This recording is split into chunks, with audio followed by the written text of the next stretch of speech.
Bonjour à toutes et bonjour à tous. Bonjour à vous qui êtes en ligne et bonjour à vous qui êtes présents physiquement dans cette magnifique maison des Jardins de Saint-Dominique que nous propose notre partenaire pour cet événement matinal, Château Forme. On va y revenir d'ici quelques secondes. Mais merci en tout cas à Château Forme de nous accueillir dans de si bonnes conditions. Et bienvenue encore une fois à vous qui êtes très nombreux en ligne. Je suis Thomas Chardin, je suis le dirigeant fondateur de Parlons RH et je suis particulièrement fier et heureux aujourd'hui de vous présenter ce fameux cahier de tendance RH, édition 2025. Vous avez attendu 2 ans pour l'avoir, puisque la dernière édition datait de 2023. Il est là, vous pouvez le télécharger. Pour ceux qui ont la chance d'être avec nous, et merci de nous faire l'honneur d'être de votre présence, vous pourrez même avoir un exemplaire physique à ramener chez vous. Alors, on a pensé cet ouvrage comme un outil pour les professionnels RH que vous êtes, mais aussi comme un produit, en tout cas comme une espèce de presque de cadeau. En tout cas, on a essayé de faire en sorte que ça soit quelque chose de plaisant, d'agréable à lire et puis à consulter et même à avoir sur son bureau comme ça pour pouvoir faire un petit peu de consultation très rapide là-dessus. En tout cas, on l'a pensé avec toute l'équipe Parlons RH comme un support anti-morosité, anti-pessimisme, un petit peu contre le chaos et en tout cas sans aucune censure. Donc voilà, un ouvrage qui se veut tenter d'embrasser l'avenir qui est déjà là, avec optimisme et positivité. Je voudrais vous remercier encore une fois d'être présents nombreux aujourd'hui et nombreux en ligne. Et puis je voudrais remercier tous les partenaires et les startups qui ont bien voulu sponsoriser cet ouvrage, car sans l'ensemble de ces partenaires, on ne pourrait pas, d'une part, réaliser ce support, et d'autre part, vous le mettre en accès gratuit, en ligne, en 2 versions. Une version téléchargeable en PDF et une version e-book consultable. Et c'est grâce à eux, et donc je voudrais les citer. Ça fera un petit peu liste à l'après-vert, je suis désolé, mais je vais essayer d'aller vite. Mais c'est vraiment très important pour moi de pouvoir les remercier chaleureusement. Je pense à CBRE, à Cegid, à Actinium, certains sont dans la salle, à Alixio, à Indeed, qui prendra la parole d'ici quelques instants, à Great Place to Work, à Learning Technology, à Verbatim, à Sémaphore du groupe Alpha, à Eco CO2. En ce qui concerne les startups, nous avons Tomorrow Theory, Reflect, The School of Life, WeChoose, Propel, Microdon, Flobo, Mocaker, EcoLearn. Et on a quelques annonceurs, Benefiz, Oroquartz, Digipost, Sigma RH, Sodexo et Urban Sport Club. Vous voyez, ils sont nombreux. Mais c'est assez représentatif de la richesse et de la variété, je l'espère en tout cas, de ces presque 150 pages que constitue le cahier de tendance. Je laisse tout de suite la parole à notre partenaire, à Erwan Jouette, qui est directeur des partenariats des Châteaux Forme. Merci encore beaucoup, Erwan, de nous accueillir dans ces magnifiques locaux et d'être partenaire de cet événement de lancement. Merci Thomas. Merci Thomas, bonjour à tous, bonjour à toutes celles et ceux qui sont présents ce matin. Et écoutez, dommage pour celles et ceux qui ne le sont pas, puisque c'était le grand jour de l'année, au lendemain d'une journée en effet bien chaotique en termes de politique et de nouveautés. Et donc c'est bien d'avoir cette Bible aujourd'hui qui pourra nous guider en effet sur une lancée d'optimisme pour 2025. Donc je vous souhaite la bienvenue. Nous, on est très très fiers d'être partenaires pour la 3e année, il me semble, de ce lancement de cahier de tendance. Je crois que ça fait à peu près 3 ou plus, peut-être 2. D'accord. C'est la 2e année parce qu'en fait, on alterne entre un dossier de tendance et un cahier de tendance. Voilà, donc c'est la 2e année. Très bien. Et Manuel présentera ça tout à l'heure. D'accord. Donc voilà. Et moi, écoutez, puisqu'on parle de tendance, moi je vais vous annoncer une tendance qui sera la tendance événementielle pour Château Forme l'année prochaine, puisque nous avons le plaisir d'ouvrir un 12e lieu à Paris. Vous connaissez probablement nos châteaux verts, etc., dans lesquels on passe de très agréables moments et on vit de très belles expériences.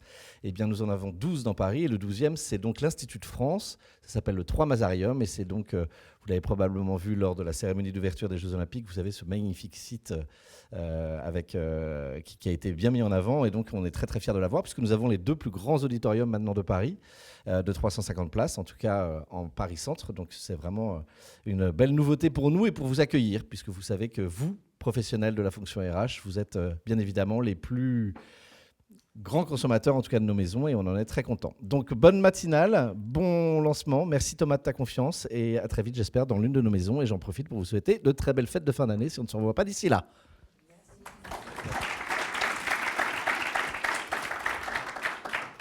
Encore une fois, merci infiniment Erwan pour cet accueil chaleureux et dans des conditions particulièrement agréables. Je laisse maintenant la parole à Manuel Berman, et pas Emmanuel, j'ai un petit peu écorché son prénom et je m'en excuse.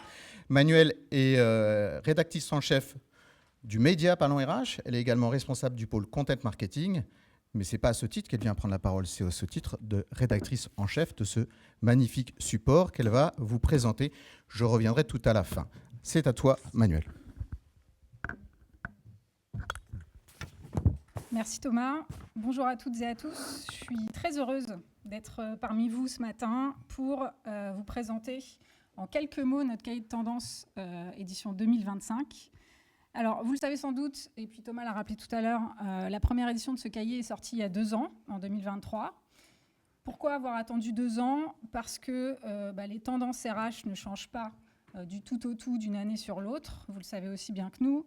En revanche, on a trouvé que 2 ans, c'était une durée suffisante pour observer les évolutions sensibles des tendances RH, celles qui s'affirment, celles qui s'évaporent, celles qui naissent, celles qui renaissent aussi. Et puis, vous avez pu le constater comme nous, en 2 ans, beaucoup de curseurs ont bougé. L'IA, d'abord, a gagné en maturité. La place de l'hybridation dans les organisations s'est stabilisée. Vous vivez évidemment les conséquences du dérèglement climatique qui sont devenues palpables dans le quotidien de chacun. L'inclusion et la diversité ne sont plus des options dans l'entreprise comme ailleurs. Et puis, on en parlera tout à l'heure, la préservation de la santé mentale des collaborateurs s'est avérée comme l'un des facteurs indispensables de réussite de l'entreprise. Alors, qu'est-ce que vous avez trouvé dans ce cahier de tendance ? Comme dans son édition précédente, plusieurs entrées vous sont proposées dans ce cahier, de manière à pouvoir vous permettre de parcourir le cahier de façon linéaire, mais aussi de faire ce qu'on appelle du picking, c'est-à-dire d'aller picorer des informations à droite à gauche en fonction de vos besoins du moment. Chaque thématique RH incontournable constitue un chapitre. Nous en avons défini 10. 6 thématiques sont peu ou prou les mêmes que celles que nous avons abordées il y a 2 ans. C'est le cas de l'attractivité et le recrutement, de l'expérience collaborateur, de la culture managériale, du digital learning, du future of work et du développement durable. Et puis 4 nouvelles tendances ont fait leur apparition en 2025. C'est le cas de l'IA et de la data RH, évidemment, mais aussi du dialogue social, de la santé mentale et de l'inclusion et la diversité. Au sein de chaque chapitre, c'est pas facile à dire, 7 rubriques différentes. D'abord une introduction, évidemment, pour vous présenter la thématique. Ensuite, une page qui va vous décrire les tendances de chaque thématique traitée. Vous trouverez entre 4 et 6 tendances par chapitre. Une page de chiffres. Et puis ensuite, on a donné la parole aux experts de terrain, en commençant par les DRH, via la réalisation de 10 portraits de DRH que nous avons voulu très éclectiques, par les secteurs d'activité dans lesquels ils travaillent, par la taille des entreprises dans lesquelles ils travaillent également, et via les sujets qu'ils abordent. Alors, je ne vais pas tous vous les citer, mais je vais vous en citer quelques-uns quand même. Parmi les DRH qu'on a interrogés, Vanessa Robert, qui est parmi nous ce matin. Merci beaucoup, Vanessa. Et Vanessa, qui est DRH de l'APEC, qui nous explique comment replacer les cadres au cœur de l'expérience collaborateur. Nous avons également interrogé Vincent Le Serre du groupe Orange, qui nous dit comment gagner la course aux compétences dans un contexte où le digital transforme les métiers, les compétences, mais aussi les façons d'acquérir ces compétences. Nous avons également interrogé François Roger, qui est le DRH de Renault, qui nous parle de dialogue social.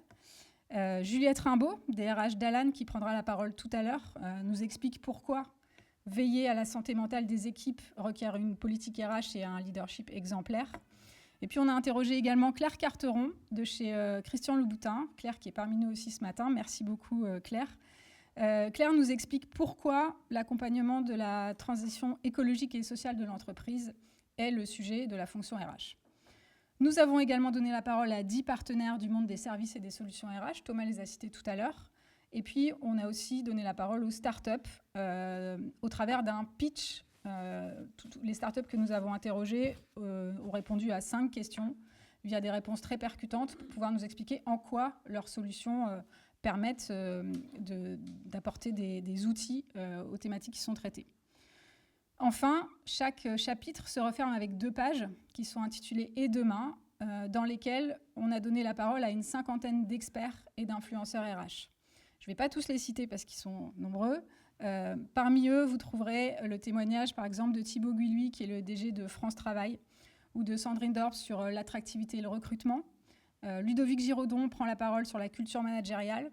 Emmanuel Blons s'exprime sur l'IA et la data RH. Jean-Pierre Willems s'exprime sur le digital learning. Samuel Durand et Caroline Loisel, qui prendra la parole tout à l'heure, s'expriment sur le future of work. Marie-Lise Léon, secrétaire générale de la CFDT, va nous parler de dialogue social. Marie Pézé, qui est la coordinatrice du réseau Souffrance et Travail, s'exprimera sur la santé mentale. Anne-Laure Thomas, directrice diversité, équité et inclusion chez L'Oréal, et Christophe Roth, qui est l'ex-président de l'AGFIP, nous parle de santé mentale, d'inclusion et diversité, pardon. Et Nicolas Froissart, qui est le DG de la Fresque du Climat, et Michel Barabel, entre autres, nous parlent de développement durable. Et puis, parce que comprendre les dynamiques humaines nécessite de prendre de la hauteur, nous sommes allés interroger des guest speakers qui n'appartiennent pas à l'écosystème RH. Michel Lejoyeux, que vous connaissez probablement, qui est professeur de psychiatrie et d'addictologie et qui est l'auteur de plusieurs best-sellers, signe la préface de l'ouvrage qui s'appelle « Osons l'optimisme » et qui donne le ton donc, de ce cahier de tendance RH 2025. Stéphane Diagana, dans un tout autre univers, Stéphane Diagana qui est champion du monde d'athlétisme, qui est aussi consultant sportif, conférencier en entreprise, a signé la postface de l'ouvrage. Thomas Samut, que vous avez probablement pas mal vu pendant les JO de cet été. Thomas Samut, c'est le préparateur mental des nageurs Léon Marchand et Florent Manodou, entre autres, nous explique en quoi plaisir et performance sont indissociables. Lucie Carrasco, que vous connaissez probablement, qui est animatrice télé, voyageuse, styliste, qui est atteinte d'une maladie neuromusculaire génétique, mais qui est surtout dotée d'une personnalité tout à fait solaire, nous démontre que pour devenir inclusive, l'entreprise doit d'abord s'intéresser au potentiel des collaborateurs avant de voir leurs différences. Et puis enfin, nous avons donné la parole aussi à André Comte-Sponville, illustre philosophe que vous connaissez évidemment. André Comte-Sponville se demande si le travail a un sens. On a trouvé que cette question était tout à fait pertinente au moment où la jeune génération se pose pas mal de questions sur la question sur le sens au travail. Le tout donne 144 pages de décryptage, d'analyse, d'anticipation des tendances, avec toujours, et c'est très important pour nous, le ton propre à Parlons RH, c'est-à-dire sans faux semblants, sans détour, porté par des convictions fortes, des angles qui sont tranchés, et en donnant une place centrale aux experts de terrain. Alors évidemment, cet ouvrage est le fruit d'un travail de longue haleine qui a duré plus d'1 an et qui a surtout été réalisé en équipe avec beaucoup d'engagement, beaucoup de passion, beaucoup d'enthousiasme et beaucoup de professionnalisme.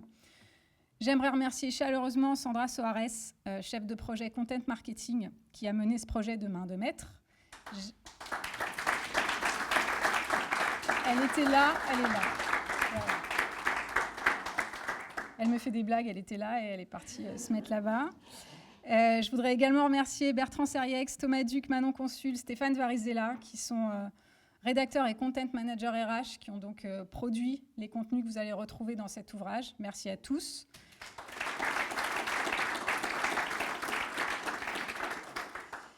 Je voudrais remercier aussi Fabrice Pernisco, qui est notre directeur artistique. Vous êtes nombreux déjà à m'avoir dit que vous trouviez cet ouvrage très joli. Et ben, c'est grâce à lui. Et puis je voudrais remercier aussi Christophe Bouls, qui est notre photographe, qui est notamment allé photographier les DRH pour faire leurs portraits sur leur lieu de travail. C'était une expérience très intéressante pour lui et j'espère pour les DRH dont nous avons brossé le portrait. Je voudrais également remercier Sandrine Viennot et Nora Messaoudi d'avoir porté l'ouvrage auprès des partenaires et des startups RH. Merci également au pôle social media et lead gen de Parlons RH pour la promotion de ce cahier et pour la visibilité qui lui est offerte.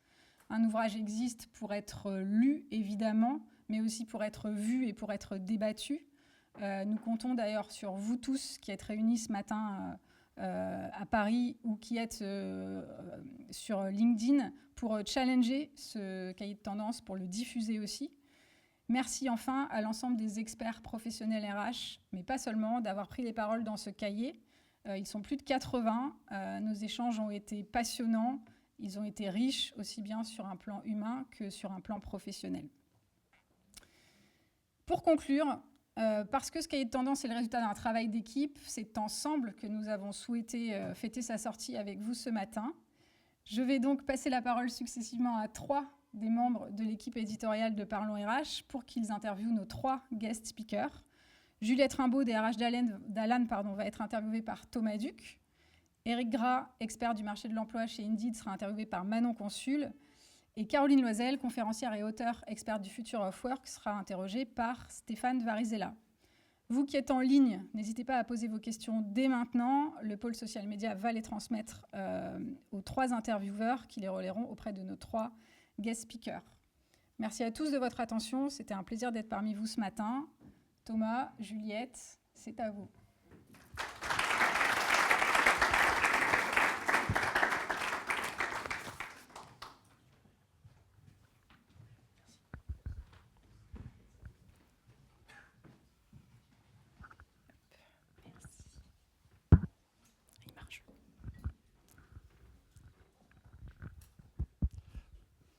Bonjour à tous. Ravi de pouvoir prendre la parole avec vous, Juliette Rimbaud. Vous êtes People Lead chez Alan, l'équivalent de la DRH France. Nous invitons à poser vos questions dans le chat pour qu'on puisse y répondre après les 10 minutes où je vais pouvoir vous interroger. Exactement. Ravi d'être ici et ravi de faire l'introduction de ce beau travail qui a duré un an, un beau travail collectif. C'est vraiment un plaisir d'être là ce matin. Merci Thomas. Alors Juliette, commençons dès le début avec les grandes tendances incontournables en matière de santé mentale. Quelles sont-elles selon vous ? Oui, alors effectivement, ce matin, je vais vous parler de santé mentale et un peu de l'expérience et des constats que j'ai faits. Alors moi, je ne viens pas du milieu des RH. Je suis plutôt un produit du public et du ministériel.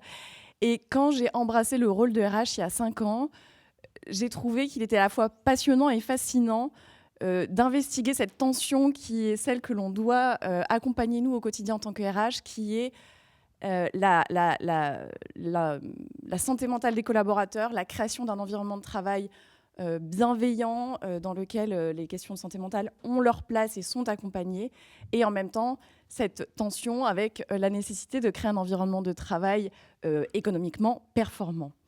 En matière de santé mentale, aujourd'hui, c'est plus un tabou d'aborder ces questions. Et d'ailleurs, ces questions, elles ne sont pas nouvelles. En réalité, la question de la santé mentale, les premières mentions du stress, du surmenage, en fait, elles datent de la révolution industrielle. Ce qui est nouveau aujourd'hui, c'est qu'elles prennent vraiment une place prépondérante dans nos environnements de travail et que les collaborateurs, sur leur lieu de travail, ils viennent avec l'ensemble des difficultés qu'ils peuvent rencontrer. Et nous, on est confrontés à ça. C'est plus que des difficultés d'ordre physique, c'est aussi des difficultés d'ordre psychologique, psychique. Et aujourd'hui, on sait que 50% des salariés vont rencontrer un épisode de difficultés psychologiques que nous, on doit accompagner en tant que RH. OK. Et donc, ce qui pour moi est très intéressant et ce qui est à la fois ambigu et difficile parfois à accompagner, c'est que les gens, quand ils viennent avec ces difficultés psychologiques, c'est jamais quelque chose d'univoque. Généralement, on est à la rencontre entre des difficultés d'ordre personnel qu'on amène sur le lieu de travail. Et donc, la question qu'on se pose, nous, en tant que RH, c'est comment est-ce qu'on accompagne ça ? Typiquement, c'est la personne qui va être aidante de proches dans son quotidien. Et ça va avoir un impact sur son travail. C'est la personne qui vit des problématiques conjugales. Et également, on doit faire face à ça. Et donc, nous, on évolue là-dedans. Et je trouve que ce qui est impératif aujourd'hui de poser et d'interroger, c'est comment est-ce qu'on forme aussi les RH, comment est-ce qu'on les aide à accompagner l'ensemble de ces questions-là qui sont protéiformes, qui sont complexes, qui sont parfois diffuses, pour pas que les RH soient seuls aussi face à l'ensemble de ces questions-là, et qu'ils trouvent des relais, des formations. On n'est pas psychologue, on n'est pas professionnel de la santé, donc quels sont les bons relais ? Et l'autre point que je trouve très intéressant, et aujourd'hui, c'est des questions qui sont sur le devant de la scène, c'est quel environnement de travail, où est-ce qu'on place le curseur de la bienveillance au travail ? C'est une question qui m'est souvent posée parce que Alan a la réputation d'être plutôt un environnement de travail bienveillant, et j'y tiens. Et ce que je dis souvent, c'est pas, je fais pas des RH parce que j'aime les gens. En réalité, je vous laisserai en juger. C'est le respect pour les salariés est entier, mais encore une fois, on est là pour créer cet environnement de travail économiquement performant. Donc, comment est-ce qu'on réconcilie le fait que les gens viennent avec des aspirations aujourd'hui, ils veulent s'accomplir au travail, ils ont des aspirations qui parfois favorisent également des phénomènes de surmenage. Donc, tout ça, c'est vraiment des questions qui sont profondes et ça se reflète, je trouve, beaucoup dans les questions qui sont sur le devant de la scène aujourd'hui, notamment sur la place du télétravail. On a eu une place tout d'un coup très importante du télétravail, alors parfois par obligation avec le Covid et le confinement, mais aussi pour offrir davantage de flexibilité dans le sens de favoriser aussi un espace de santé mentale épanouissant pour les collaborateurs. Et aujourd'hui, on a des phénomènes où certaines entreprises décident de revenir sur ces questions-là. Et je ne dis pas qu'il y a de bonnes ou de mauvaises réponses, en tout cas, par exemple en matière de télétravail. Nous, chez Alan, on fait le choix de le maintenir et je trouve que c'est un facteur intéressant d'autonomie, de responsabilisation des collaborateurs. Mais tout ça, c'est des questions qui sont absolument passionnantes à investiguer.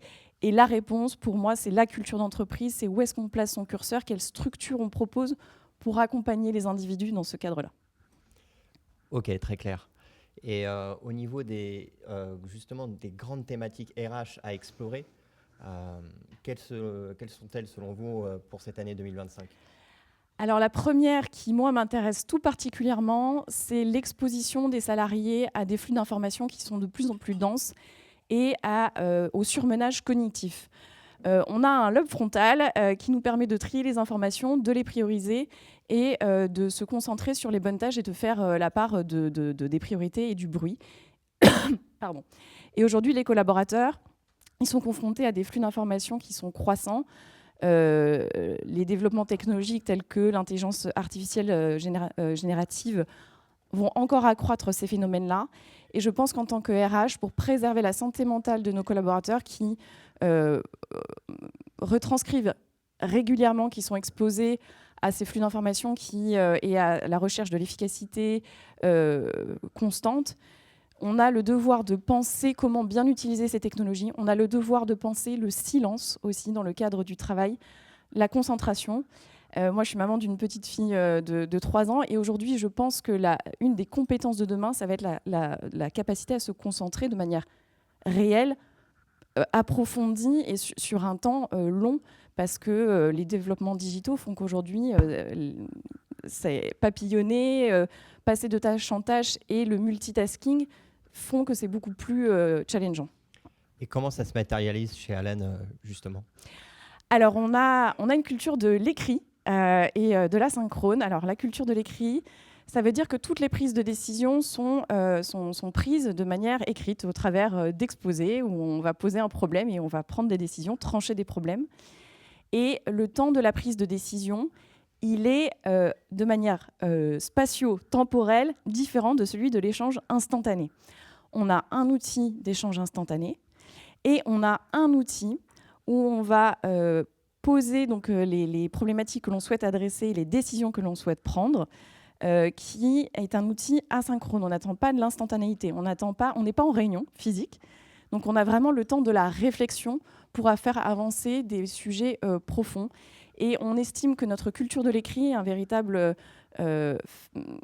facteur favorisant de ce temps-là, de la réflexion, et de pouvoir se concentrer, réfléchir à des problèmes en silence. Et d'ailleurs, la question même du silence, elle habite nos bureaux. On a des espaces vraiment extrêmement silencieux pour favoriser ça. Et donc ça, c'est une des réponses qu'on y apporte. Ok. Selon vous, quel dispositif de préservation de la santé mentale ont fait leurs preuves en entreprise? Je pense qu'aujourd'hui, ce qui est intéressant à investiguer, c'est la manière dont on segmente cette question-là, parce que si on la prend tout de go comme ça, elle semble à la fois énorme et difficile à adresser. Donc, nous, ce que l'on essaye de faire, c'est de segmenter et d'adresser des besoins de population et d'expériences employées spécifiques. Je vais prendre des exemples concrets. Au moment de l'arrivée des nouveaux collaborateurs, au moment de l'onboarding, on a observé des phénomènes de syndrome de l'imposteur ressentis assez présents. Et donc, on a vraiment pensé des programmes spécifiques d'accompagnement au moment de l'onboarding pour adresser ces questions-là qui peuvent avoir un impact sur la santé mentale de nos salariés. Et en fait, justement, ce syndrome de l'imposteur, en fait, il peut se ressentir. Mais comment on fait justement pour l'éviter concrètement?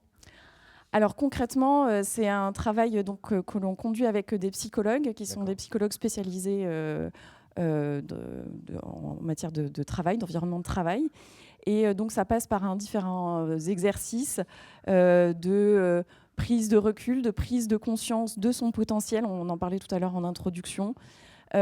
Aussi de mise en place de mécanismes de recul par rapport au travail, de poser aussi des limites et dans un cadre où le travail de plus en plus aussi de manière spatio-temporelle dématérialisée avec, moi je vais le citer, le télétravail, pour nous c'est des enjeux qui sont très importants. D'accord, on voit bien là que cette notion de souplesse, d'équilibre, elle est hyper présente chez Alan pour aussi que cela transparaisse dans la culture entreprise. Peut-être une dernière question. Sur quels sont les leviers de la sécurité psychologique collective au sein de l'entreprise. Ça, je crois que c'est une question du chat. Je le disais en introduction, la place de l'individu, de ses aspirations, de ses attentes, du poids qui repose sur les épaules de l'individu est de plus en plus importante. Et moi, ce que je pense qui est impératif de développer, c'est des réponses de structure, d'organisation qui vont enlever un petit peu de poids sur les épaules des collaborateurs.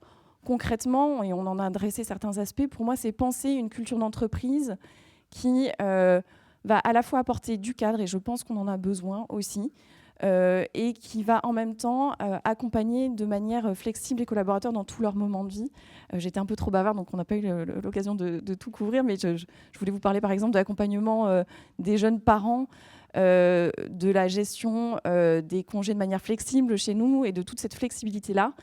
Et l'objectif, encore une fois, c'est pas forcément de dire on satisfait des demandes de collaborateurs de plus en plus capricieux ou de plus en plus individualistes, mais on pense une flexibilité, une responsabilisation, une autonomie des salariés qui est en fait ce que l'on veut voir reflété dans le travail. Et donc on pense la culture en fonction du résultat de productivité économique que l'on souhaite avoir. Et je pense que ces deux questions-là, elles ne sont pas antinomiques et au contraire, elles sont très complémentaires. Et j'ai une question aussi là, qui est quand même assez intéressante. Est-ce que pour la DRH, la première mission n'est-elle pas de prendre soin de la santé mentale de notre service RH? Alors, je ne sais pas si c'est un point d'interrogation ou une affirmation. Ouais, c'est exactement ce que je vous disais en préambule, c'est qu'aujourd'hui, cet espace d'ambiguïté-là où on rencontre des salariés, en fait, concrètement, on accompagne un tiers de salariés qui vont rencontrer donc des difficultés psychologiques, mais qui sont d'ordre strictement personnel.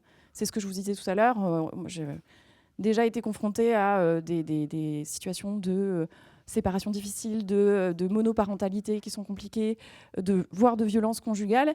Et nous, en tant que RH, quand on reçoit ça, ça interroge énormément notre posture, la manière dont on accompagne ça, les limites aussi de ce que l'on peut proposer, et encore une fois, des relais que l'on peut trouver, médecine du travail, psychologues qui sont spécialisés, et de ne pas rester seul aussi face à ça. Les pairs aussi, c'est précieux de pouvoir compter sur eux. Et ça interroge vraiment notre pratique au quotidien. Et il y a encore un autre espace qui est celui encore un peu gris où en fait les problématiques psychologiques, eh bien en fait à la fois elles sont nourries par le travail, on va vivre une période de stress, et puis on est aidant également à la maison, et donc les deux se nourrissent. Et donc là, ça pose des questions en tant que RH de comment est-ce qu'on évalue la performance, comment est-ce qu'on accompagne la santé mentale de cette personne. Et là, encore une fois, je pense qu'il n'y a pas une réponse, il n'y a pas un manuel explicatif pour l'ensemble de ces situations qui sont très variées, très diverses, mais qu'en tout cas, il faut trouver des relais. Oui, là, ce que vous dites, c'est qu'il y a en fait une hyper-personnalisation à trouver en fonction du contexte de l'individu. Effectivement, il n'y a pas de réponse qui soit toute faite pour l'ensemble des situations que l'on rencontre, ça c'est certain. Oui. Merci beaucoup, Juliette Rimbaud. Avec plaisir.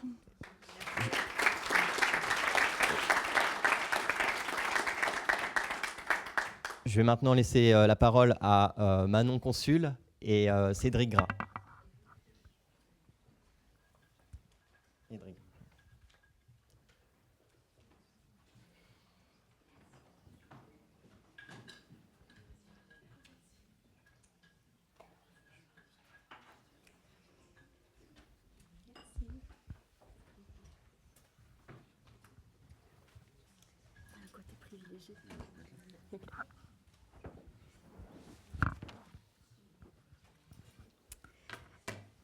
Bonjour. Bonjour. Belle imitation. Bonjour à toutes et bonjour à tous. Merci beaucoup Eric d'être présent avec nous aujourd'hui pour fêter la sortie du cahier de tendance RH 2025. Cahier au sein duquel vous prenez la parole d'ailleurs, mais on aura l'occasion d'y revenir dans quelques instants. Avant toute chose, vous êtes spécialiste du marché de l'emploi chez Indeed France. Est-ce que vous voulez prendre juste 1 ou 2 minutes pour vous présenter ? Alors déjà, je voudrais remercier toutes les équipes de Parlons RH, parce que dans le monde du recrutement et des ressources humaines, surtout en ce moment, enfin depuis quelques temps, on entend tout et n'importe quoi. Donc c'est important d'avoir un média sérieux et des équipes qui travaillent sérieusement. Et vous faites du beau et du bien, parce que ce cahier, il est beau et franchement, il y a du lourd dedans. Donc voilà, merci aux équipes parce que ça fait plaisir de voir ce travail. Pour parler de moi très rapidement, ça fait un peu plus de 25 ans que je suis tombé dans la marmite des ressources humaines, par hasard comme beaucoup, souvent, et resté par passion dedans. Voilà, j'ai fait plein de chemins différents et ça fait 8 ans que je suis chez Indeed maintenant. En qualité de, paraît-il, spécialiste du marché de l'emploi. Voilà. Donc voilà, faut assumer derrière, mais ouais, un peu d'expérience et surtout, je bénéficie de toutes les données et les études qu'on fait chez Indeed en France et dans le monde, qui nous aident à bien comprendre et analyser ce qui se passe sur le marché de l'emploi en temps réel, à la fois côté comportement candidat et côté comportement recruteur, parce qu'on a la plus grosse base de données comportementales au monde, et ça, c'est une richesse incroyable. Et merci d'ailleurs pour ce que vous faites. Merci. Vous l'impression d'être un médecin. Ouais. Je vous en prie. Vas-y, Manon. Eric, vous prenez la parole au sein du cahier de tendance RH 2025 dans la rubrique attractivité et recrutement. Ouais. Je vais avoir 2 questions à vous poser sur cette thématique-là justement. 2 questions qui seront suivies d'un temps d'échange, une session de questions-réponses. Donc j'invite toutes les personnes qui nous suivent à distance à poser leurs questions dès à présent. Et vous, dans la salle, si vous avez des questions aussi, préparez-les, on les prendra après. Alors, pour rappeler brièvement le contexte, c'est vrai qu'on évolue dans un marché qui est un peu tendu, un peu concurrentiel en ce moment. Les entreprises peinent à recruter pour plusieurs facteurs. L'un d'entre eux est que les attentes des candidats ne cessent d'évoluer. Ma question est donc la suivante. En 2025, quelles seront les attentes des candidats et comment les entreprises, surtout, vont-elles pouvoir y répondre ? Je ne sais pas. Merci. Merci à tous. Au revoir et bonne journée. Non, il y a des certitudes. La première certitude, c'est qu'il faut être super agile aujourd'hui. La première certitude, c'est qu'on ne peut plus avoir de certitude. Dans le domaine politique, économique, climatique, voilà. Donc il faut être super agile dans les entreprises. Ça veut dire qu'il faut être à l'écoute et qu'il faut s'adapter très vite. Voilà. Il faut être hyper héroïste pour comprendre justement, on disait tout à l'heure, les attentes des candidats, etc. Nous, on voit à travers notre outil notamment que les attentes, elles sont multiples et que surtout, ce n'est pas vraiment des nouvelles attentes, c'est-à-dire que le rapport de force est inversé. Donc ma phrase fétiche, c'est de dire qu'on est passé d'un marché de sélection à un marché de séduction, mais c'est vrai. Donc les candidats prennent un peu plus le pouvoir, ce qui est une bonne chose. notamment quand on parle de ghosting, quand des recruteurs s'offusquent de dire un candidat s'est permis de ne pas me répondre. 98% des candidats ne reçoivent jamais de réponse depuis un demi-siècle. Donc quand ça vous arrive, ça fait bizarre, mais c'est justice. Donc c'est normal. Donc il va falloir en effet apprendre à considérer les candidats, à les considérer comme des clients, d'où le marketing RH et le marketing candidat, et donc d'être à l'écoute de ces candidats qui ont toujours eu les mêmes attentes, sauf qu'avant, comme ils n'avaient pas le pouvoir, ils fermaient leur bouche. Et aujourd'hui, ils peuvent les exprimer, parfois de façon un peu violente. C'est comme le télétravail, on est passé d'un extrême à l'autre, donc après c'est un problème de balancier, il faut que ça se régule. Dans les nouvelles attentes, on a beaucoup parlé de bien-être au travail. C'est ce mot d'engagement et de considération qui va vraiment changer la donne, je pense, dans les années à venir.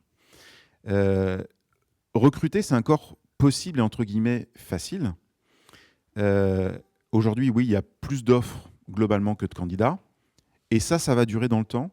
Parce que s'il y a une courbe qui ne peut pas changer, c'est la courbe démographique. Donc, même avec une croissance à zéro, ayez bien en tête, on parle beaucoup là en ce moment de destruction d'emplois, de plein de choses. Mécaniquement, la population française et de l'Occident globalement vieillit. Et donc, cette accélération du vieillissement va poser des problématiques sérieuses puisqu'on va avoir de moins en moins de nouveaux candidats disponibles sur le marché de l'emploi. Okay ? Et de plus en plus de gens qui partent à la retraite. Donc, on a déjà aujourd'hui, depuis 2020, une seniorisation des postes de travail en entreprise. Donc vous allez avoir de plus en plus de seniors. Donc ayez-le en tête pour ceux qui ont du mal à recruter des seniors, à faire évoluer des seniors. Les seniors, c'est la vie. Je dis ça parce qu'avec Caroline, on fête nos 50 ans. On n'est pas en couple, hein, mais je précise. non, mais on fête nos 50 ans cette année au mois de décembre. Voilà, donc c'est un cap important. Donc, il va falloir avoir ça en tête. Ça veut dire que ça va être mécaniquement plus difficile de recruter parce qu'il y aura moins de candidats que d'offres. Et donc, même avec une croissance à zéro, on le voit sur les offres Indeed d'ailleurs, il y a toujours autant d'offres et pas forcément des créations d'emplois, mais déjà juste à remplacer même une partie des gens qui partent à la retraite, ça fait un marché de l'emploi tendu. Tu me dis si je suis trop loin. Non, c'est bon, on est un peu en avance. Donc, Ok, super, donc j'ai le temps.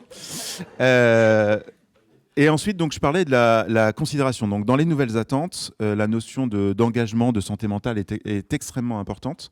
Et les candidats ne cherchent plus juste un job. Donc, ce qui a fait le succès d'Indeed depuis des années, c'était un site pour trouver tous les emplois. Aujourd'hui, les candidats disent « je m'en fous d'avoir trop d'emplois. Ce que je veux, c'est trouver le bon job ». De même façon, les recruteurs disent « c'est sympa de m'envoyer plein de candidats, mais moi, je veux les bons candidats ». Okay ? Et on a fait beaucoup d'études. Et quand on regarde sur des métiers en tension extrême, je vais prendre deux exemples très concrets qui vont parler à tout le monde. Infirmière ou prof, par exemple. Okay ?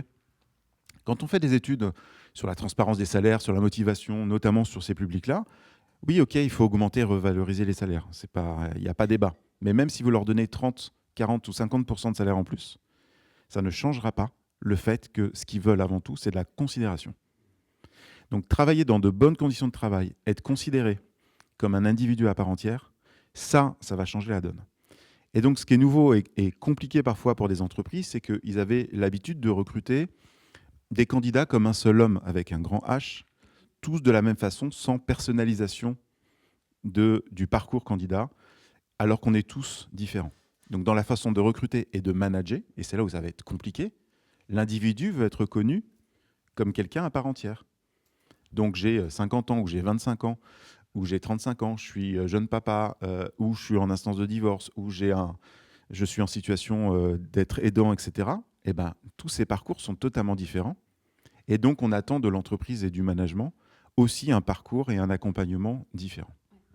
Merci beaucoup pour cette première réponse. Alors, il y a un autre sujet qui est un petit peu sur toutes les lèvres en ce moment et qui le sera probablement en 2025, c'est les avancées technologiques et notamment l'IA. De quelle manière l'intelligence artificielle va-t-elle transformer les process de recrutement pour l'année à venir ? Alors nous, Indeed, ça fait 20 ans qu'on existe, donc 20 ans qu'on fait de l'IA. Et on a évolué avec l'IA et on continue à évoluer avec l'IA. Il y a une accélération très très forte. Alors ça devient palpable depuis que l'IA générative est sortie et donc tout le monde peut jouer entre guillemets avec l'IA. Ce qu'on analyse, nous, c'est qu'on peut automatiser 70% du temps d'un recruteur, honnêtement. Et ces 70% sont souvent du temps sans plus-value. Donc en fait, on ne détruit pas des emplois. On dit souvent qu'entre Iron Man et Terminator, oui. Merci Thibaut. C'est mon anti-sèche vivante. L'IA ne va pas détruire des emplois, il peut améliorer vraiment les gens. Et donc, il peut automatiser tout ce qui est automatisable. Okay, il y a 2 écueils à ça, sur lesquels il faut faire très, très attention. C'est qu'il y a énormément de biais dans le monde des ressources humaines. Et qu'une IA mal entraînée, mal paramétrée, elle va accentuer ces biais. Donc, il faut être prudent dans les outils qu'on choisit. Il faut être vigilant. Il faut absolument avoir de l'humain derrière pour regarder ce que l'IA fait. Il faut l'entraîner. Et il ne faut pas prendre pour argent comptant ce que l'IA va vous proposer. Okay, si historiquement, dans vos schémas, alors il y a beaucoup de biais inconscients dans le monde du recrutement, vous avez l'habitude de recruter des jeunes ingénieurs qui sortent d'écoles de commerce, etc., et que dans ces écoles, c'est principalement des hommes, et ben l'IA va vous envoyer que des hommes jeunes ingénieurs entre 22 et 25 ans. Et donc, si vous voulez un peu de diversité, ça va être compliqué. Okay, donc, il faut entraîner l'IA, il faut prendre les bons outils. Ces bons outils vont pouvoir vous libérer du temps pour justement consacrer du temps humain à de la personnalisation. Donc ça, c'est une chose très, très importante. Et l'autre chose qui va avec l'IA, c'est la notion d'être héroïste. Une chose qui, de mon point de vue, n'existe quasiment pas dans le monde du recrutement et des ressources humaines. Je vous disais tout à l'heure, on va avoir de plus en plus de mal à recruter. Mécaniquement, ça va être aussi de plus en plus coûteux. Si je prends l'exemple et que je compare la France à l'Allemagne ou aux Pays-Bas, etc., au nord de l'Europe, le coût d'acquisition d'un candidat est 4 fois supérieur dans le nord de l'Europe que par rapport à la France. Mécaniquement, on n'a pas le même taux de chômage. Voilà, okay, mais ça va venir à ça. À moins que vous puissiez multiplier par 4 ou 5 vos budgets demain, j'ai pas l'impression, va falloir apprendre à être héroïste et donc regarder où est-ce que j'investis du temps et de l'argent pour trouver les bons candidats au bon moment. Et le dernier point, c'est la notion de fil rouge. Comme on a moins de viviers, avant, historiquement, on peut recruter dans l'urgence. Finit toujours par trouver des candidats. Là, en fait, il faut avoir une stratégie long terme. Donc, stratégie recrutement, stratégie marque employeur, qui se travaille dans le temps. Et donc, c'est une culture de l'investissement et du retour sur investissement. Merci beaucoup, Eric, pour vos réponses à mes questions. Je vous propose tout de suite de passer aux questions de l'audience. Et on a d'ailleurs une question qui revient sur le live plusieurs fois. Vous parliez de la seniorisation, c'est dur, pas très facile à dire comme mot, du marché de l'emploi. C'est une question d'âge, après on y arrive. Normalement, j'ai encore quelques années.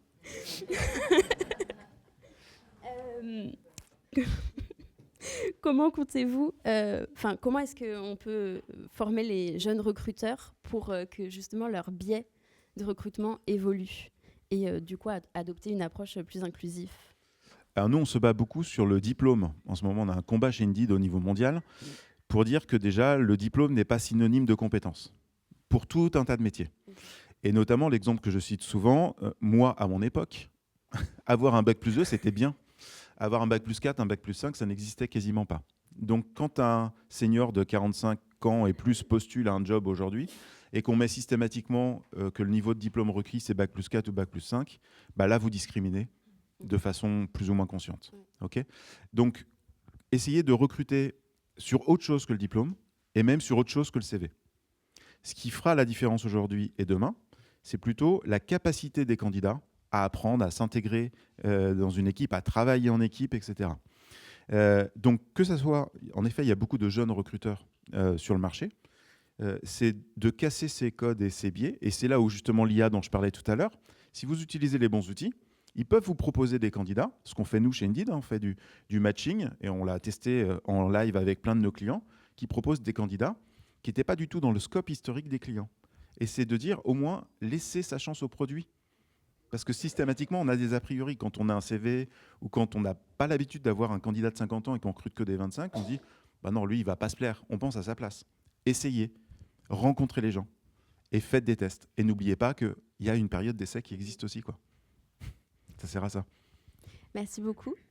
Autre question du live.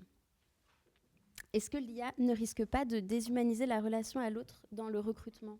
Parce qu'on parlait juste avant de ça. Bah oui, si on l'utilise mal. Comme tous les outils, ce que je disais tout à l'heure, il faut être extrêmement prudent.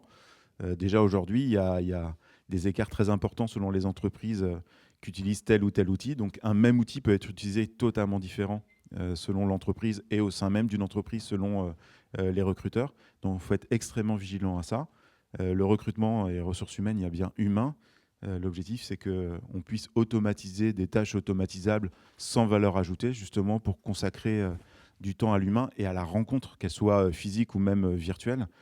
Ce qu'attendent les candidats, c'est ça. Je rappelle mon chiffre de tout à l'heure, en gros, c'est 80% de candidats qui reçoivent jamais de réponse. C'est hyper frustrant. Enfin, vous avez tous été candidats un jour, peut-être que vous serez candidat demain. Juste d'avoir un oui, un non, expliquer aux gens pourquoi, peut-être, etc. Même 3 secondes, enfin 3 secondes, 2-3 minutes consacrées à un candidat. En termes d'image, justement, de marque employeur, c'est extrêmement important. Et beaucoup de vos candidats peuvent être aussi vos clients, potentiellement. Merci beaucoup. Merci. Ah, non, c'est pas fini, c'est pas fini. Ah, il y a une bonus, un rappel. Oui. Désolée, c'était pas la fin. Mais merci quand même. Je me tourne à présent vers vous pour savoir si quelqu'un a une question à poser à Eric. Si oui, c'est le moment.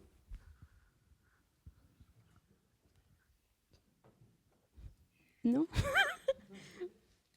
Je vais me lancer parce que Ah. j'ai peut-être raté quelque chose. Eric a dit automatisation. 70% du recrutement va pouvoir être automatisé. Mais il y a deux soucis. On est parti sur les biais. Je ne sais pas si on est allé sur le deuxième souci. Ok. Je répète juste la question pour les personnes qui sont à distance. Vous parlez de l'automatisation de 70% des tâches. Et puis après, on a parlé des biais. Et pas forcément de l'automatisation. Donc, est-ce qu'on peut juste revenir sur ce sujet-là? Est-ce que c'est le deuxième warning de l'automatisation? Ouais, je cite souvent l'exemple de Netflix sur l'automatisation. Quand vous créez un compte sur Netflix, c'est la première fois, il crée ce qu'on appelle un persona. Et donc le persona, en gros, il vous dit vous aimez quoi? Donc choisissez 3 catégories de films que vous aimez bien.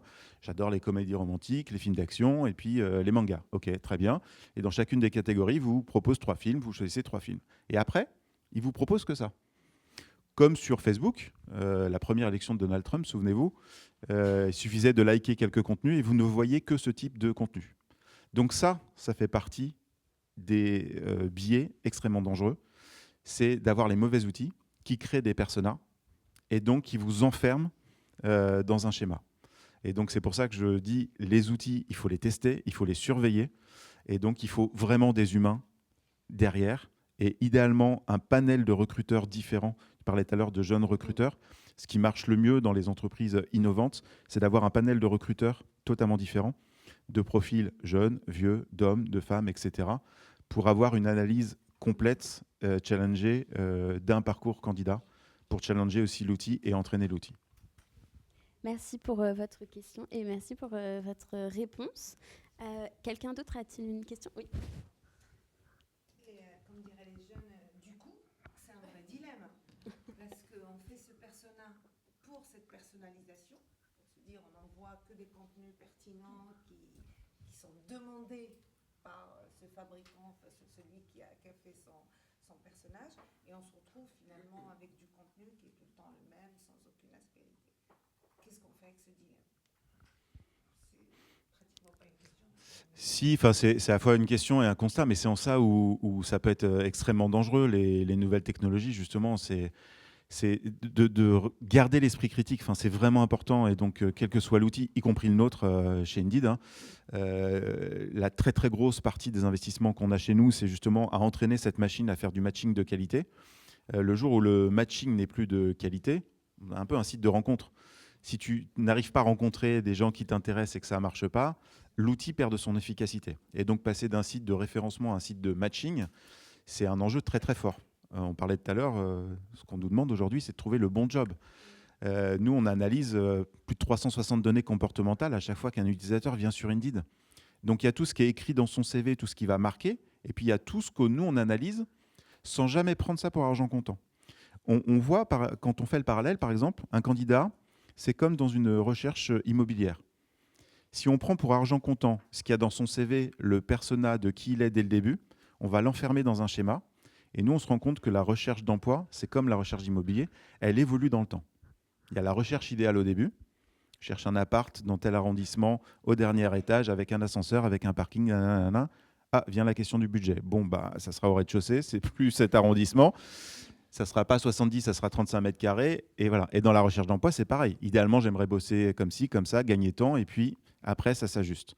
Donc, c'est là où c'est important d'entraîner la machine en permanence. Et ce que je disais tout à l'heure, parce que tout change très vite, de s'adapter en permanence aussi. La réalité d'aujourd'hui n'est pas forcément la réalité de demain. Merci. On a une autre question juste là-bas. Tu évoquais tout à l'heure le fait qu'il n'y aurait jamais une inversion finalement sur le recrutement et qu'il y a de moins en moins de candidats versus le nombre d'offres. Et moi, ce que je remarque aujourd'hui, d'ailleurs, l'APEC l'a évoqué récemment dans une pub que j'ai trouvé formidable sur le mouton à 5 pattes, c'est que comme c'est difficile de recruter, les départements talent acquisition se disent qu'on va tout mettre dans une seule même offre et on cherche le mouton à 5 pattes. Comment tu vois cet aspect aujourd'hui et ce biais que l'on a Y a rien. Je suis désolée, mais il faudrait reformuler la question pour les personnes qui regardent à distance et qui n'entendent pas. Désolée.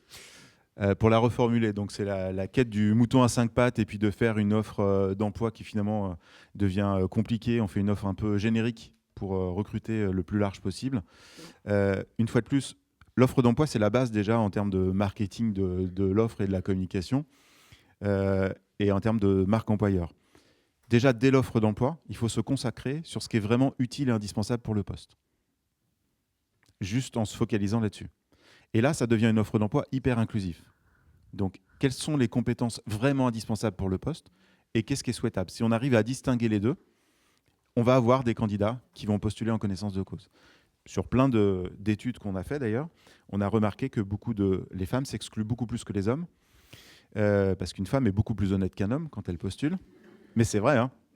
Une femme ne postule un job que quand elle estime avoir au moins 80% des compétences. Un homme, c'est 50%. Et il y a un 4x4, la ruelle, il dit ça passe, chérie, ça passe. Il finit par péter les deux rétros, mais ça passe. Madame va descendre, elle va surveiller. Voilà. C'est un peu schématique, mais c'est ça. Donc si on va à l'essentiel sur ce qui est une offre d'emploi, sur ce qui est un emploi, mécaniquement, l'offre d'emploi elle va être beaucoup plus inclusive et les candidats aussi vont beaucoup plus se projeter. Donc ma réponse aujourd'hui, c'est celle-là. Le mouton à 5 pattes d'ailleurs n'a jamais existé. Alors, c'est une anomalie de la nature, mais c'est assez rare. Donc voilà, et il va falloir apprendre à recruter des profils entre guillemets plus éloignés de l'emploi, puisqu'il y aura de moins en moins de compétences disponibles qui correspondent à un idéal. Donc il faut que l'entreprise baisse un peu ses critères d'exigence pour que des candidats viennent à eux. Et mécaniquement, on aura de moins en moins de candidats qui arrivent et qui commencent dans l'entreprise, ce qui n'a d'ailleurs pour moi jamais existé, qui sont opérationnels dès le jour J. Donc un temps d'adaptation, de formation et d'intégration mécaniquement beaucoup plus long. Merci beaucoup. Alors, bon, on peut prendre une dernière question et après ce sera la fin. Bonjour, moi j'avais une question parce que je vous disais tout à l'heure, attention au biais, il faut entraîner la machine. Du coup, en termes d'impact sur les recruteurs, en fait, sur le métier RH, est-ce que ça veut dire qu'un recruteur doit aussi, demain, en fait, savoir entraîner la machine? Ou est-ce que c'est un autre métier, poste dans les équipes RH qui doit faire ça, par exemple, qui peut faire ça?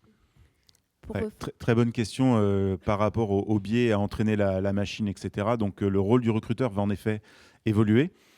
Sur plein de métiers, l'IA et l'IA générative, on dit que ça tue des métiers. Alors nous, on raisonne plutôt par tâches. Donc oui, l'IA générative peut remplacer des tâches, pas des gens. Et au sein d'une fonction RH, alors tout le monde n'a pas les mêmes fonctions et le même poste selon les entreprises, ce n'est pas la même liste de tâches. Donc il faut analyser les tâches qui sont automatisables, les conséquences positives et négatives que ça peut avoir. Et en effet, ça veut dire que le recruteur basique qui se contente encore de prendre ce que lui donne l'outil, c'est ça qui est dangereux. Donc il va falloir avoir des recruteurs, comme je disais tout à l'heure, avec un vrai sens humain, un vrai sens critique, parce que sinon ça peut avoir des biais dangereux si on se contente de ce que la machine vous donne. Merci beaucoup. Eh bien, l'interview touche à sa fin. Merci beaucoup pour votre participation et pour vos réponses. Merci à vous toutes et tous pour votre attention. Nous, on se donne rendez-vous jeudi prochain. C'est le moment promo. Jeudi prochain, le 12 décembre à 11h pour une table ronde sur les grandes tendances 2025 en matière d'attractivité et de recrutement des talents avec Caroline Haquet qui est DRH de Manutan et qui prend la parole à vos côtés, Eric, dans le cahier de tendance. Donc voilà, si vous n'êtes pas encore inscrit ou si vous voulez continuer cette conversation, n'hésitez pas à vous inscrire sur le média de Parlons RH. Merci. Merci.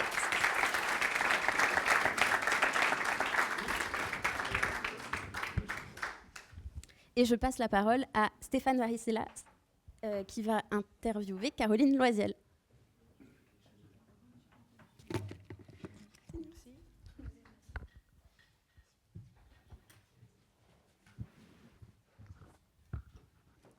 Merci Manon. Alors bonjour Caroline, bienvenue, merci beaucoup d'être là ce matin. Bonjour à toutes et à tous, et puis bien sûr bonjour à vous qui nous suivez en direct sur LinkedIn. Comme mes camarades avant moi, je vous rappelle que vous pouvez poser vos questions en direct et l'équipe social média de Parlons RH me les transmettra.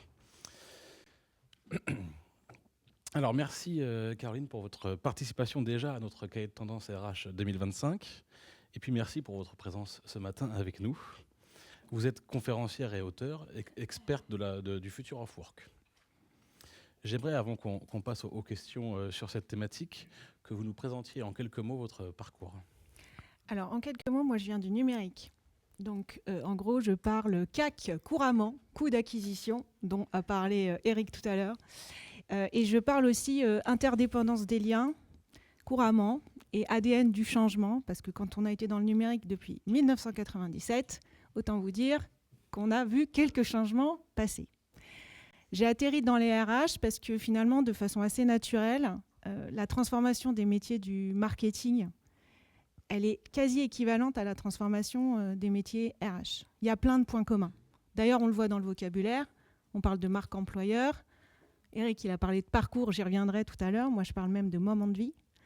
Donc, tous ces parallèles ont fait que dans mon parcours de solo-entrepreneur depuis 11 ans, j'ai évolué de formatrice en marketing digital en passant, grâce à TF1 qui est là aujourd'hui, à l'ingénierie pédagogique pour un gros programme de transformation culturelle et business dans les années 2016. Et puis aujourd'hui, donc, je suis sur le futur du travail, côté conférence et écriture de contenu. Merci beaucoup Caroline. Donc je le disais tout à l'heure, vous avez participé à notre cahier de tendance RH 2025 en prenant la parole sur la thématique du Future of Work. C'était une thématique assez vaste. J'aimerais faire un premier focus sur le télétravail. On l'entend beaucoup dans l'actualité aujourd'hui. De plus en plus d'entreprises veulent faire machine arrière et mettre fin au télétravail. Seulement, les collaborateurs, eux, ne l'entendent pas de cette oreille. Et ils sont plutôt attachés à cette pratique. Alors que, quelle est votre lecture de cette situation ? Alors, le premier mot qui me vient à l'esprit, c'est de relativiser. Parce que le sujet, il est venu des États-Unis. Donc, il est venu de boîtes américaines qui, pendant le confinement, ont quand même été fermées pendant 2 ans, ce qui n'a pas été le cas dans les boîtes en France. Et en gros, pendant 2 ans, évidemment, les salariés, ils ont le temps de changer complètement de vie et d'aller s'installer ailleurs. Donc, la polémique, elle est aussi un peu différente aux États-Unis qu'en France. Je relativiserai aussi par rapport au bruit médiatique. Le bruit médiatique, alors merci Monsieur Nicolas Sarkozy, historiquement, d'avoir parlé de télé et de travail, pour ne pas le citer.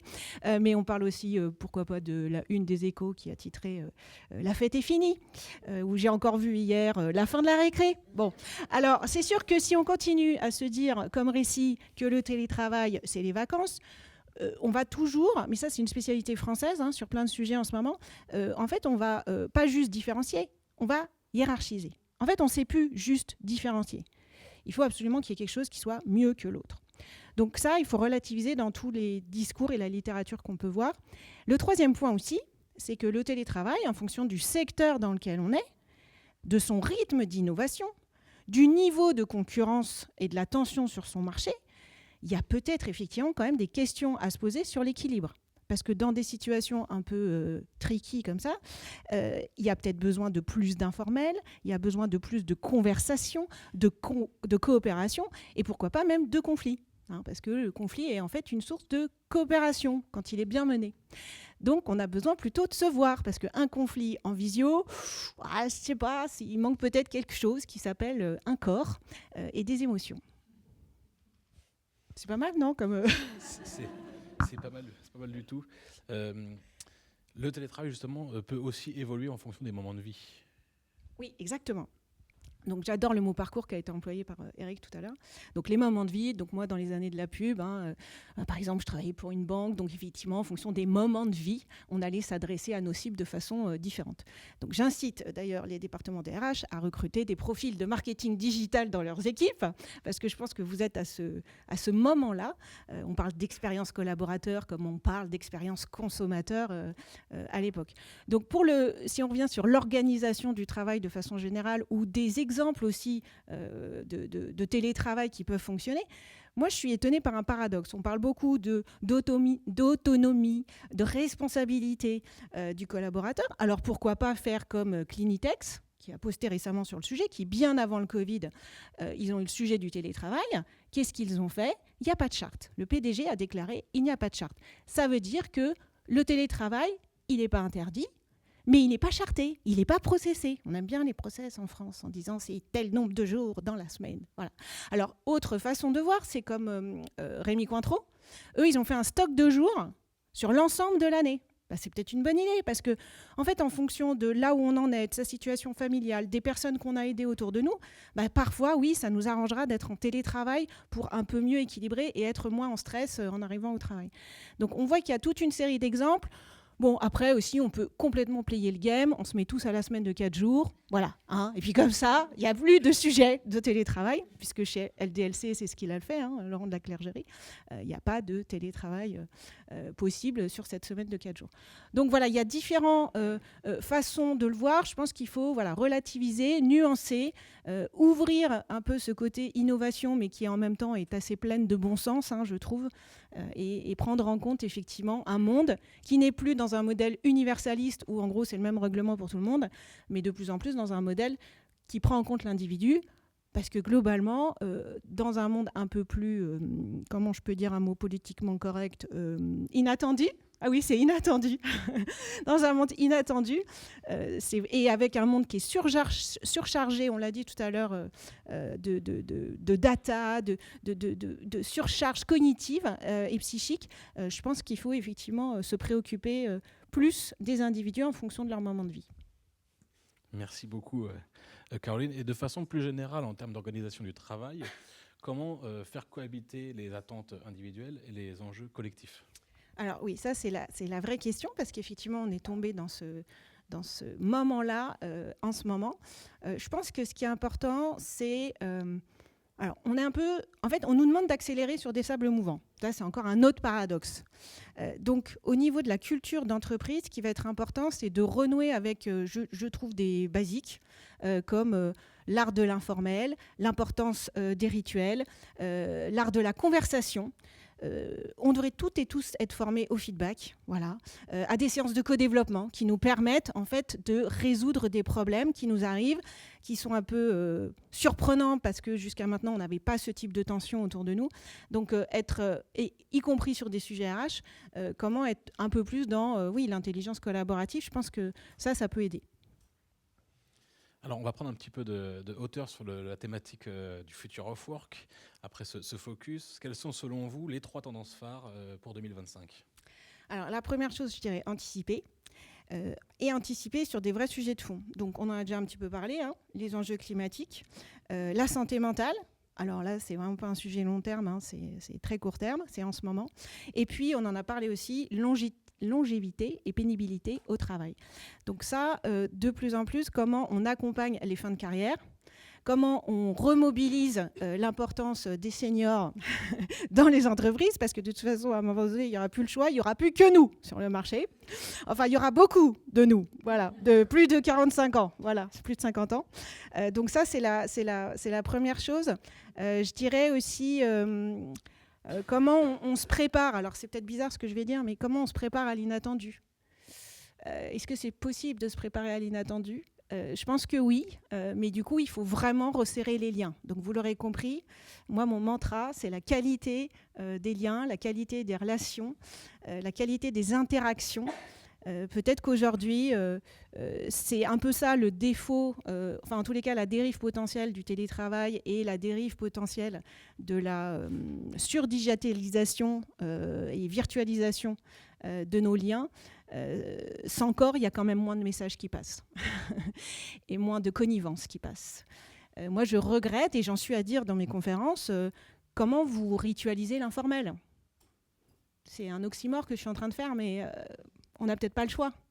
Donc, en fait, la technologie, effectivement, comme tu disais, Eric, ça dépend de l'usage, mais il y a aussi une première question à se poser. Est-ce qu'on en a besoin, en vrai, dans le cas qu'on est en train de faire à ce niveau du process. J'adore aussi la citation de Cédric Preston qui dit la technologie était la réponse, mais quelle était la question? Parce qu'effectivement, la technologie a des réponses à tout, c'est magique. Mais avant de savoir si c'est faisable, ok, on sait que c'est faisable, très bien. Mais est-ce que c'est désirable pour l'expérience collaborateur, pour l'expérience de nos clients? Est-ce que c'est éthique? Est-ce que dans 5 ans, on sera encore content de l'avoir fait? Je pense que voilà, il y a toute une série de questions qui donc j'ouvre à vous questionner. Ça serait peut-être la 3e piste plutôt que chercher des réponses en ce moment. Merci beaucoup, Caroline. On va passer aux questions d'abord sur LinkedIn. Je reviens tout à l'heure sur la notion d'attente individuelle et performance collective. Comment les managers peuvent reconnaître individuellement chaque collaborateur dans leur parcours de vie personnelle du moment, tout en répondant aux objectifs de performance de leurs activités?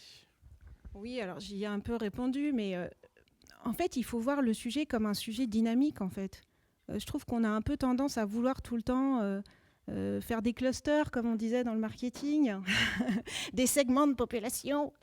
J'ai juste envie de dire que c'est la vie de l'entreprise et qu'en même temps, oui, il faut garder évidemment un objectif commun. Je pense que là, c'est de la co-construction aussi avec la personne. C'est-à-dire qu'à un moment donné, toi, tu proposes quoi alors par rapport à toi, ton intérêt individuel? Parce que tu vois, l'objectif commun, il est comme ici. Alors, on fait quoi? C'est-à-dire que peut-être aussi en tant que manager, arrêter de vouloir être l'apporteur de solutions. Voilà. Plus être juste l'apporteur des bonnes questions à poser, à challenger l'autre et à l'embarquer. On a peut-être tous... alors, notre cerveau est fait comme ça. Hein, je ne pointe pas du doigt les managers. On veut toujours trouver des solutions. Une autre question, puisque vous parliez de co-construction. Dans un futur proche, quel rôle les collaborateurs pourraient-ils jouer pour co-construire des relations équilibrées avec les intelligences artificielles plutôt que de subir leur influence? Des relations équilibrées avec l'intelligence artificielle. Alors équilibrées à quel niveau? C'est-à-dire en termes de temps passé, en termes de temps passé, en termes d'interaction. Ouais, alors je ne sais pas si je vais répondre à la question directement. Moi, ce qui me questionne beaucoup dans l'usage de l'IA, c'est la notion de l'effort. On a parlé de sens du travail tout à l'heure. Le sens du travail, on le met souvent sous l'étiquette de mission. Je veux faire quelque chose d'utile. Mais en vrai, il y a plusieurs autres façons en fonction de nos personnalités, de nos parcours et de notre moment de vie, de quel sens on veut donner à notre travail. Et parfois, c'est l'effort, le goût du travail bien fait. Et donc moi, ce qui m'interroge dans l'usage de l'IA, c'est ça. Est-ce que ça ne peut pas aussi trop toucher parfois notre estime de nous-mêmes? Et dans notre estime de nous-mêmes, vous avez une dimension importante qui s'appelle la dimension de la compétence. J'ai des anecdotes sur le marché où il y a un DG qui voit un de ses N-1 qui présente un résultat, quelque chose. Il dit « Ah, c'est bien, c'est vachement bien ». Et il dit « Ah ouais, mais bon, j'ai triché ». Il trichait, il a utilisé l'IA. Donc, ce n'est pas tant le fait qu'ils le disent, qu'ils ne le disent pas, même si moi, je suis plutôt pour dire toujours qu'on l'a utilisé. Mais c'est cette notion de se dire « Tiens, mais dans tricher, ça veut dire que du coup, il n'a pas été utile, quoi ». Donc, le sentiment d'utilité, je pense qu'il se trame quelque part dans l'impact de l'IA sur nos rapports entre nous, parce qu'on ne converse pas avec une IA comme on converse avec quelqu'un d'autre. Enfin, ce n'est pas tout à fait la même chose. Hein. Là, présentement, quand je te regarde, ce n'est pas la même chose que si on se parlait juste par chat. Donc voilà, je répondrai à la question sous cet angle. C'est très bien, merci beaucoup. On va maintenant passer aux questions de l'audience. À vous l'honneur. Et j'ai juste un truc à rajouter, c'est tout à l'heure dans la dernière question, j'ai obligé de répondre un point, c'est se positionner dans les tendances RH. Il y a une super vidéo, je ne sais pas si vous l'avez vue, de Point P, qui a été postée par le DRH, Emmanuel Boulineau, donc secteur du BTP, pour moi, alors il y a un livre qui a été écrit là-dessus, hein, Pascal Demurger, l'entreprise du 21e siècle sera politique ou ne sera point ou pas. Politique, pas au sens de nos politiques, au sens acteur, co-acteur de la vie de la cité. Et dans ce sens-là, ce qu'a fait Point P, c'est vraiment très intéressant. Ils ont vraiment cranté un sujet sur on n'arrive pas à recruter des femmes. Donc déjà, on le dit au marché, premièrement. On n'arrive pas à les attirer. On se sent co-responsable de ce sujet. On a besoin d'être plusieurs parce que sur un sujet comme ça, en fait, ça démarre depuis le CM2, hein, d'après les dernières études sur le niveau de mathématiques. En France, sur notre niveau, et puis aussi sur l'écart entre les filles et les garçons, parce que les filles, on leur fait plutôt croire qu'elles ne sont pas bonnes en maths. Donc il y a un sujet colossal autour de l'attractivité des femmes sur certains secteurs. Et à contrario, on est plus attiré par d'autres secteurs, mais qui sont moins valorisés. Ah, c'est dommage quand même. Donc, ça serait bien de changer un peu la donne. Et donc, ils ont fait un documentaire de 28 minutes que je vous invite vraiment à regarder, avec à la fois des personnes extérieures et à la fois des personnes chez eux, donc voilà, des salariés, des collaboratrices qui ont évolué et qui expliquent le système. Voilà. On n'a pas besoin de donner un nom à un système de croyance, de blocage, qui est véhiculé par les organisations, par les individus, par la société. Merci beaucoup. Avez-vous une question pour Caroline ?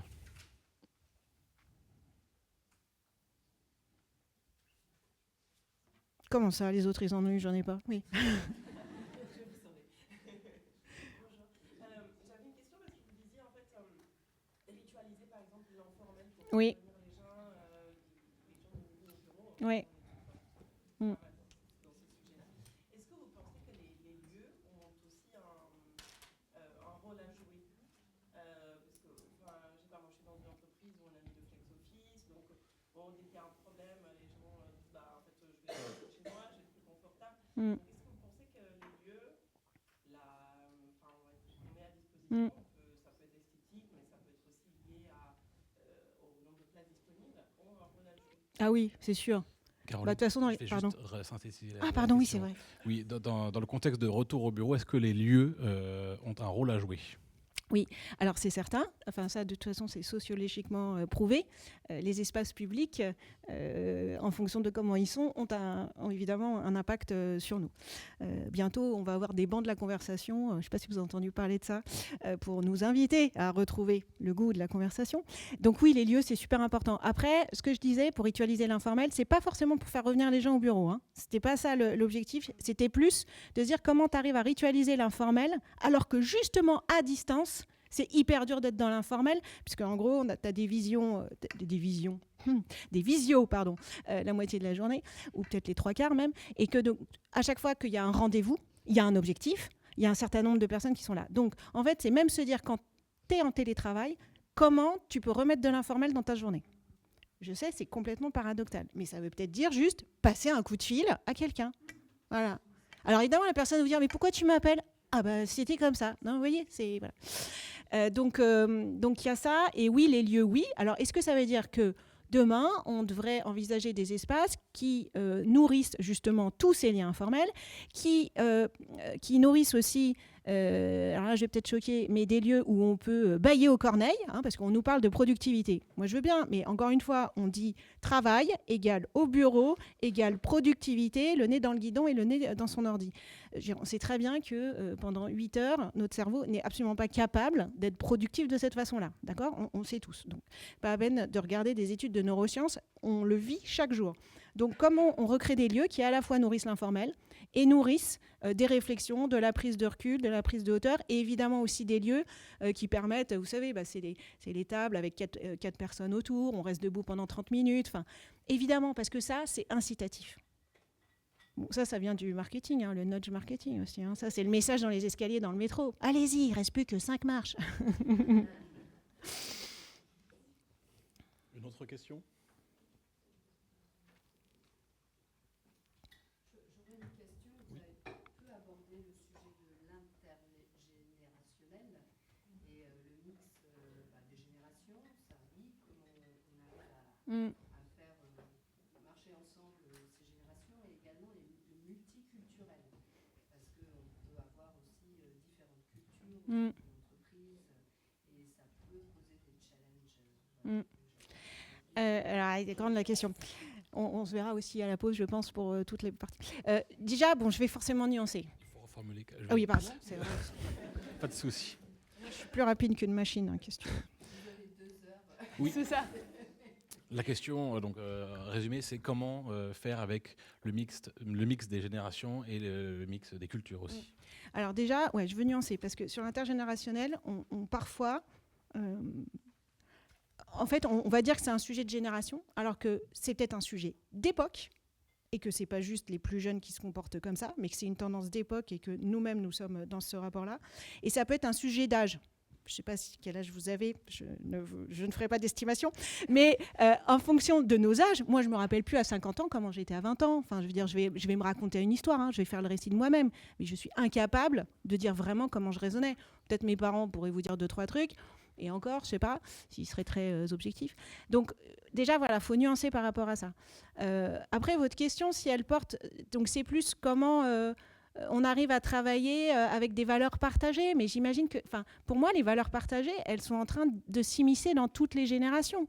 En fait, il y a un mot qu'on n'emploie pas beaucoup, je trouve, c'est le respect. Moi, j'entends souvent ce mot-là, de la part notamment des plus jeunes générations.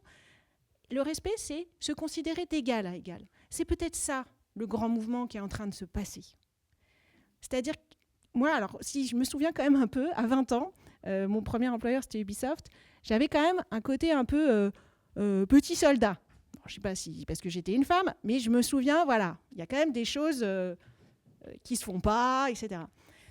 Une notion d'hierarchie. On le voit aussi dans le rapport avec les enseignants. Les enseignants avec les élèves au lycée vous le diront. Si vous avez des plus jeunes autour de vous, bah oui, mais il arrive en retard, il ne s'est pas excusé, lui, le prof. Moi, je ne suis pas sûre que j'aurais eu cette remarque à 17 ans. Donc, franchement, le truc fondamental, c'est de comprendre ça. C'est le respect d'égal à égal. Donc, concrètement, ça veut dire... j'ai d'autres jeunes aussi autour de moi, ils sont dans la restauration. Et bien, pourquoi il est parti ? Il est parti parce qu'à un moment donné, il a dit à son chef, « Ah, au fait, tu vois, là, comment ça fonctionne ? Moi, je pense qu'il faudrait qu'on fonctionne autrement. » Il a fait une proposition.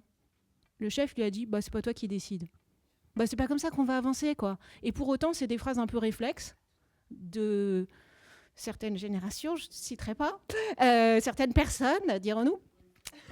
Et voilà, et on n'est pas dans la construction.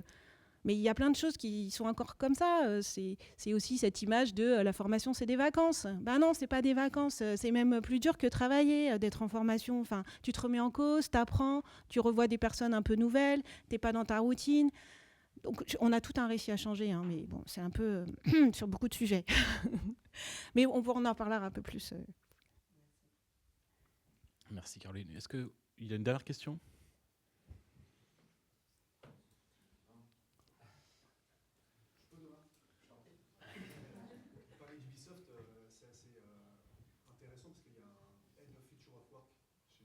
Oui. Il n'y est plus. Kevin Bouchard, je le connais bien. Pas grave.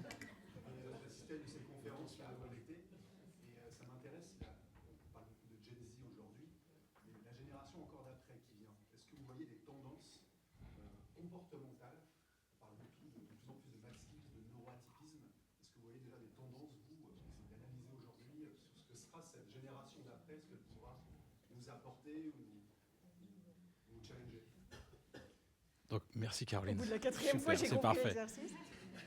Donc la question synthétisée, c'est on parle beaucoup de génération Z aujourd'hui, mais qu'en est-il de la génération qui arrivera après ? Quelles sont les tendances ? Est-ce qu'il y a déjà des tendances qui se dégagent ? Alors, je vais focaliser sur un point qui est l'impact de la tech pour ces personnes-là qui sont vraiment nées dedans avec, quoi. Donc, je ne sais pas à partir de quel âge, mais peut-être à partir de 3 ans avec un iPad le matin en regardant un dessin animé. Les derniers articles que j'ai pu lire à ce sujet, c'est sur leur rapport à l'altérité. Je m'explique. On a par exemple des études qui commencent à bien prouver que les jeunes font appel moins et ne répondent pas au téléphone. C'est quand même, c'est un truc important à prendre en compte quand même. Hein. Donc, qu'est-ce qu'ils font ? Ils font plutôt des vocaux d'1 minute. Ok, ça c'est factuel. Quand on regarde l'article et qu'on regarde un peu pourquoi ils font ça, il y a plusieurs types de raisons invoquées. La première, c'est je reçois un appel, ça m'agresse un peu. C'est étonnant comme remarque. Bon, je l'ai eu aussi de la part d'une copine qui a 50 ans. Hein, donc, encore une fois, génération, époque, je ne sais pas. Ils se sentent agressés en recevant un appel, ça les dérange. Ils ne savent pas. En fait, il y a le côté un peu frustration. C'est-à-dire, je ne sais pas pourquoi ils m'appellent, ça va durer combien de temps, je suis en panique, je ne réponds pas. Voilà. Voilà. Eux appelaient.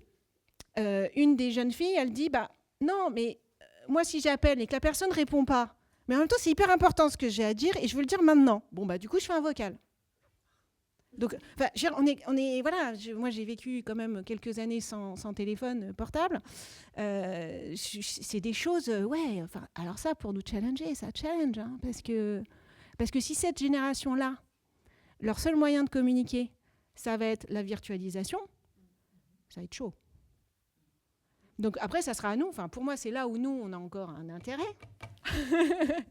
Parce que c'est d'aller vers eux, quoi, d'aller les chercher. Parce que moi, je crois pas à une société qui ira bien en virtualisant à outrance et en nous désincarnant totalement de nos chairs. Et de cette faculté qui est importante, qui est la conversation synchrone, la conversation. Ce n'est pas de la communication, ce n'est pas un échange, ce n'est pas un bavardage, c'est de la conversation. Il y a un David Le Breton, je suis allée à une de ses conférences, là, il a écrit un livre qui s'appelle « La fin de la conversation ». Bon, il a mis un point d'interrogation. Allez regarder de ce côté-là. Moi c'est ça qui me pour le coup, qui me questionne beaucoup. Merci. Merci beaucoup, Caroline. Je suis désolé, on n'a plus de temps pour... Merci.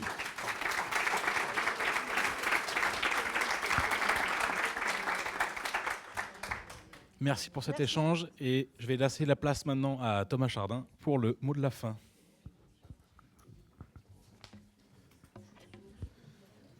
J'ai 5 minutes. 5 minutes, pas plus.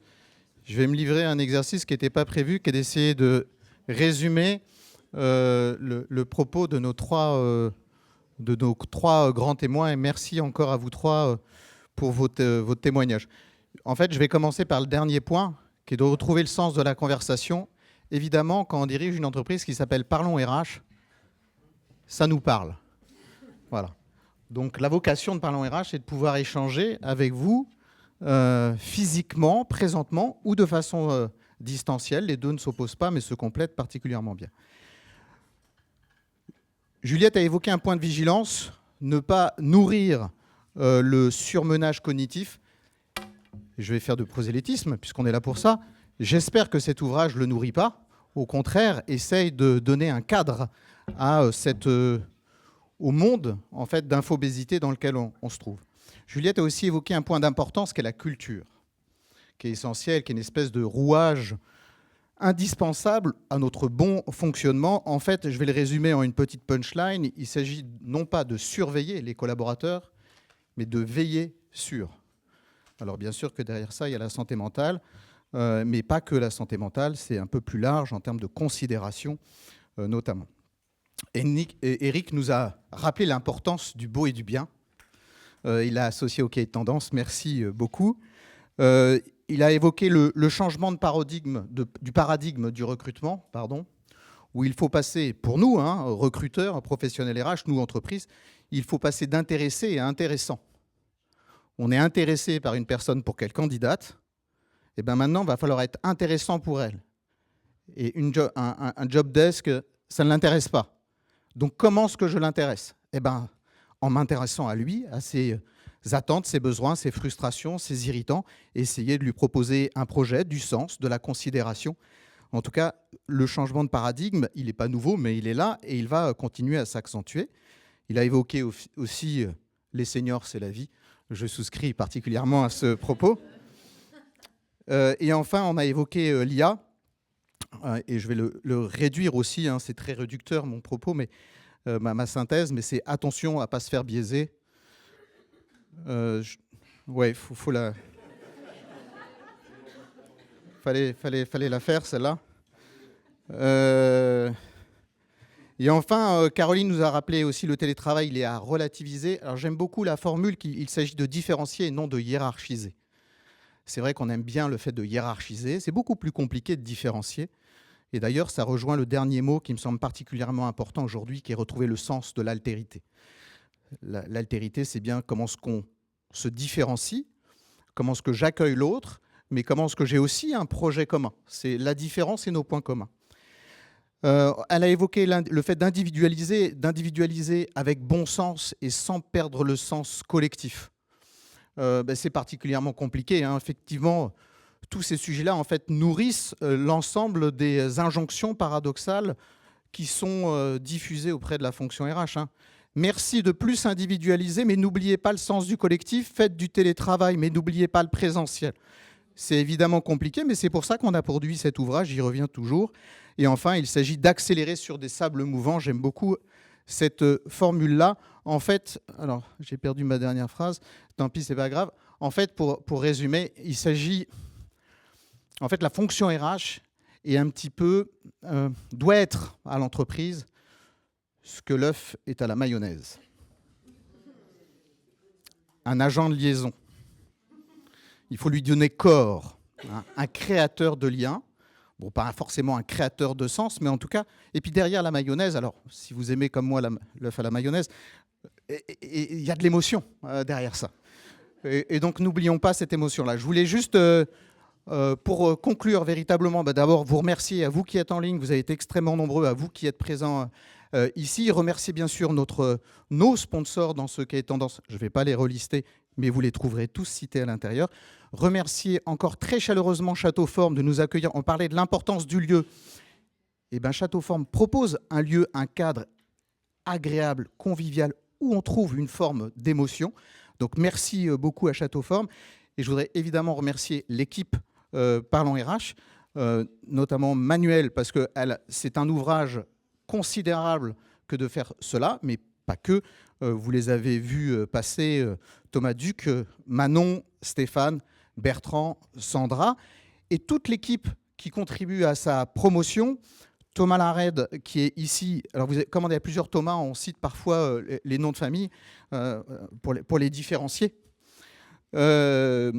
Thomas et Amélie et Grégoire, qui sont du pôle social media et qui ont permis la retranscription en live de ce jour. Je n'oublie pas évidemment Ferrat et Mathilde, qui sont au pôle lead gen et qui permettent de diffuser et de proposer cet ouvrage. Il faut une landing page, c'est eux qui la créent, c'est eux qui la promeuvent, pour pouvoir y accéder. Et bien sûr, Sandrine et Nora, parce qu'il nous faut des sponsors pour pouvoir vous le proposer à titre gracieux. Dernier point, vous pourrez l'acquérir au format papier. Comme le coût du papier a fortement augmenté, il est payant celui-là. Et si vous nous suivez sur les réseaux, on vous enverra un lien sur un mini-site où vous pourrez le commander pour la modique somme de 50 €. On n'a pas réussi à faire moins cher, on en est désolé. Merci à toutes et tous et à très bientôt.